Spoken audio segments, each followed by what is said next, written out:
I got the power. I got the power. I got the power. I have the power! Wait, what?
Alright, so we're covering what we have to make power off grid, and got me some notes here. I'm going to try to keep these straight since I don't have my windshield in front of me today, and I'm going to go over what we have to have, and then we'll go over what would be, in my opinion, optional, and opinions vary greatly. So anyway, we'll start with solar panels. Currently I use 12 polycrystalline solar panels on the roof, and those are from Rich Solar. They're 100-watt panels and 12 volts. So what I've done is I have run them in what they call a series parallel configuration. So what I've done is I've taken the 3 panels from the left front, and I've looped those together, the 3 panels from the left rear, and then I join those together in a series parallel configuration, and that runs into one charge controller. And then on the right hand side of the bus, I've looped the 3 in the front together, and then looped the 3 in the back together, and then loop those together and run those into the other charge controller. So I get series parallel, but I've got that split into 2. So when the sun comes over, because obviously you can tell the bus roof is rounded, so the panels will be setting like this. They're never going to be facing the same direction. So you're only as good as your weakest solar panel, and if you get one panel that's shaded, it's going to bring down the entire configuration. So that's why at the series parallel I can handle some shade, and I know that when the sun's coming over here, this panel's just going to be rocking the power, but when the sun gets over here, this panel's not going to be doing as good, this set of them, but this set of panels here is going to start rocking it out, and we're pretty good. So works for me.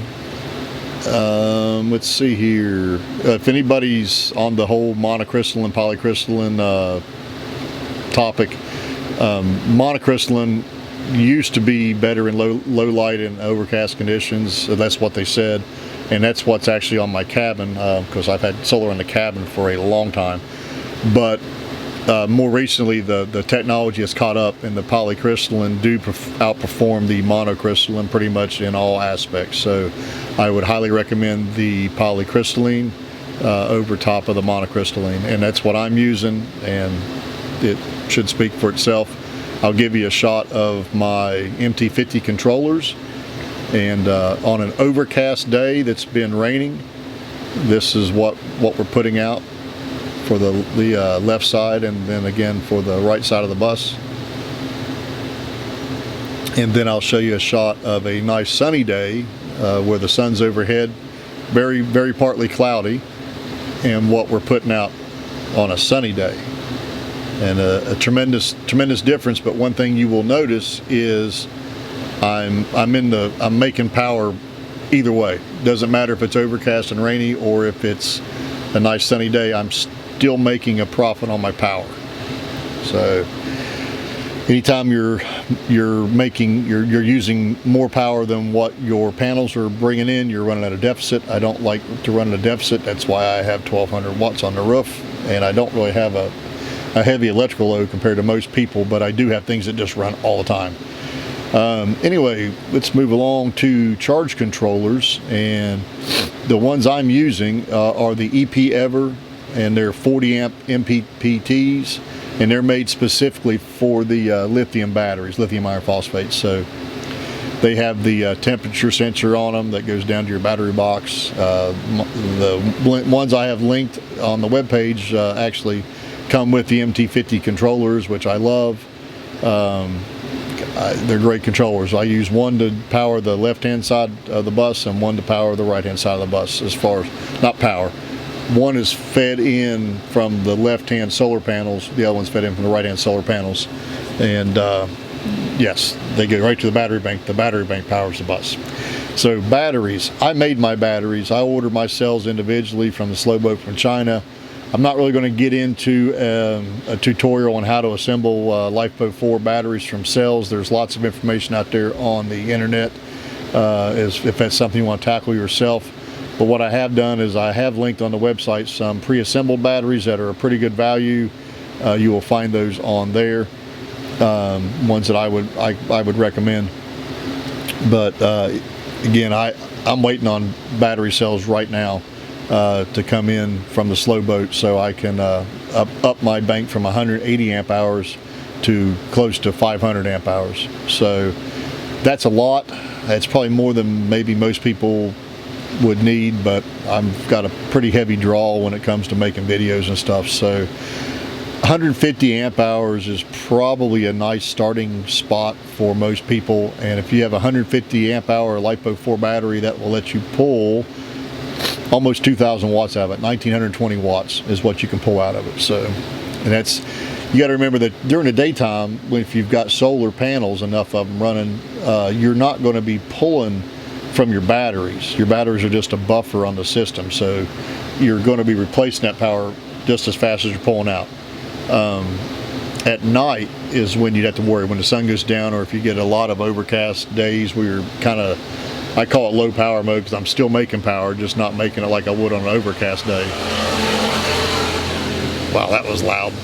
Somebody on a, I'm guessing a scooter with no muffler. So anyway,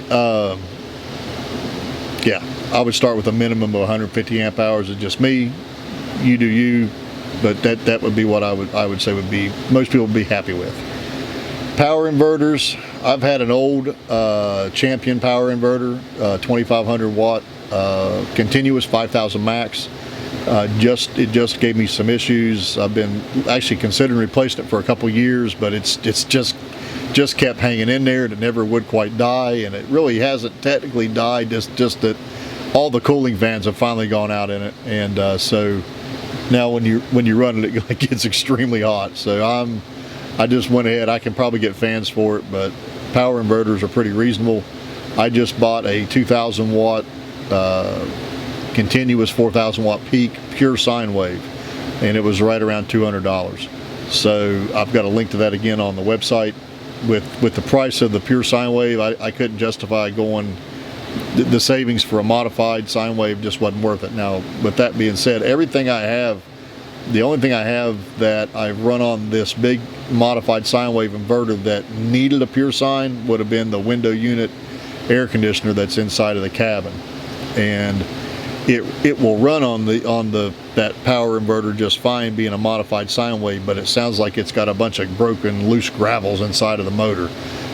Can't be good for the motor, but it has run on it on occasion. I don't normally in the cabin run the air conditioning more than an hour or two at a time, just to kind of cool it off if it's a nice hot sticky day, and then turn it off at night.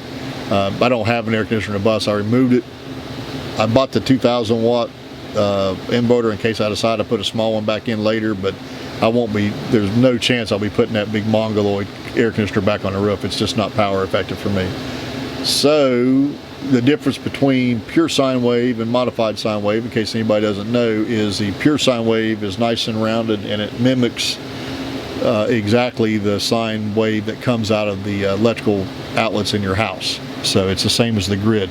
Modified is a series of pulses, and it pulses it, so basically the sine wave, instead of being rounded, it'll be like chopped. It'll come up, and it'll come straight across and drop straight down. It'll come across, straight up, straight across, straight down. So any kind of a motor kind of like I say, it literally sounds like it's got gravel inside of it. So anyway, power inverters, you could get by probably with a whole lot less than a 2,000 watt. Most people can get by, I'd say, with an 800 to 1,000 if you're not planning on running an air conditioner on it down the road at some time. The only other thing I've got in my setup that I would consider to be an optional, and honestly I don't even recommend this. I bought it, the Bluetooth adapters from EP Ever. They're the eBox BLE01s, and be honest, I never use them. They're plugged in, they work just fine. There's no problem with the product. The product works exactly the way they say it does. But with having the MT50s, they're just right there at eye level. I can just walk by at a glance and see what both sides are doing without having to go find my phone and then open up a Bluetooth app for one and then close that out and open up a Bluetooth app for the second one. I can just, with the MT50s right there side by side, I can just see what's going on completely at an instant. So if you like the Bluetooth thing, by all means, they're okay, but for me, not a big fan. So things that I have that run all the time, and these are things you need to consider when you're building out your battery bank. Now, some things you're going to have when you're sizing your battery bank, that's why I say 150 amp hours is probably a good place to start. You're going to have things that are going to run all the time. For me, that is my refrigerator. I use the AlpaCool. I love it. It's fantastic. It's a dual zone, which means it's got a refrigerator on one side and a freezer on the other. It's a chest type as opposed to an upright, but there's a link to that on the website. So if you want to check it out, which one I'm using, I love it. I've used it for, I guess, right about a year now. Have had no issues. It's fantastic. Fridge runs all the time. It's ran nonstop for a year. WeBoost. I've got a WeBoost. It's the only way I can get a cell phone signal to get these videos uploaded to you guys. The WeBoost has it's just turned on all the time. So very rare do I shut it off. I've got a Max fan. You might be able to hear it running up above my head here. That's got a temperature sensor on it, so when it gets over a certain temperature, it'll kick on automatically. Cools back down, it shuts off automatically. I love that as far as for the dogs, because if I leave the dogs inside the bus and I want to go take a hike and not have to take them out, as the sun comes up and it heats up during the day, the fan will kick on. If I'm gone a little bit longer and it gets down and into the evening hours, it'll kick off on its own. It's pretty good. So that runs all the time. My laptop and my external monitor are pretty much on. If I'm here, they're on. There's usually something going on in the background for noise, or I'm editing videos or uploading videos, so that runs pretty much non-stop, daylight and dark. And cell phone is usually plugged into a USB charger, pulling power all the time, because that's how I get the signal from the WeBoost, comes into the cell phone, and then it goes to the laptop, and then I have internet. So those things run all the time. Occasional power, the things you're running occasionally, I wouldn't build your battery bank around them necessarily, because as long as you've got solar panels to offset your daytime usage, you can just run these things in the daytime. But the things I have that I run on occasion, and then some of these things actually would be run off the power inverter. The things that run on the power inverter would be the well pump. I've got a 60-foot 6-inch pipe well, and that's how I get my water to refill the bus for the water tanks. So I've run it's 110 volt regular well pump. I just run it off the power inverter, runs just fine. I run my 110 volt washing machine off my power inverter, so that's an extra draw in the daytime. Bug zapper, I have to charge up the bug zapper in the daytime, and then I hang it up. It charges up off a USB, so I'll charge it in the daytime when the sun's out, hang it up at night, turn it on, let it zap bugs all night. Recharge my portable shower. Cameras and drones are always being charged, and in the daytime, if it's hot, there's just always more fans. So sometimes I'll have 6 or 7 fans running in here to keep air moving around. So Yeah, and I do that at night for a while, but usually try to shut back to the max fan after a certain time. Maybe run a couple of USB fans at night. So that's pretty much it. Hopefully we have covered everything. So if you have any questions about solar as far as off-grid goes, or solar for a school bus goes, let me know. Solar on your cabin, I can probably answer that too, considering I've had solar on my cabin for over 10 years.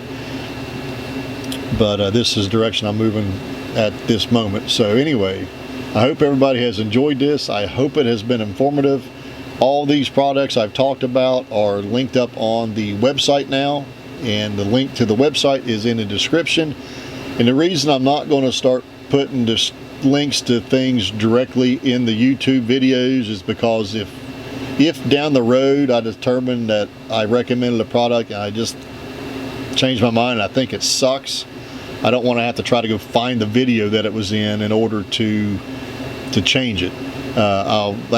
With everything being on the website, I can just change them on the fly. If I determine something just doesn't work the way I thought it would, I can just take it off there. So it's easier for me to have everything in one place. And I'll usually have been trying to put a link to the website in the video description, so you can just zap over to the website, buy some leather working products if you'd like. That'd be awesome. But there's a link at the very top of the page, and it'll say, I believe it says something about products I recommend or products I'm using right now, something like that. You'll know it when you see it. So, and those, when you click on the pictures, they will take you directly to the Amazon links. The Amazon links are in the pictures. It'll take you right to the product on Amazon. So just click on the pictures and you can get the current prices and availability, and there you have it. So anyway, like the video if you liked it, give it a thumbs up. Subscribe if you have not, that would be fantastic. And God bless everybody. Leave me some comments if you want, and I hope everybody has a great day. And we'll see you on the next video. This is round 2 for me. I just recorded this entire video and forgot to turn on the camera. What a maroon, what a maroon.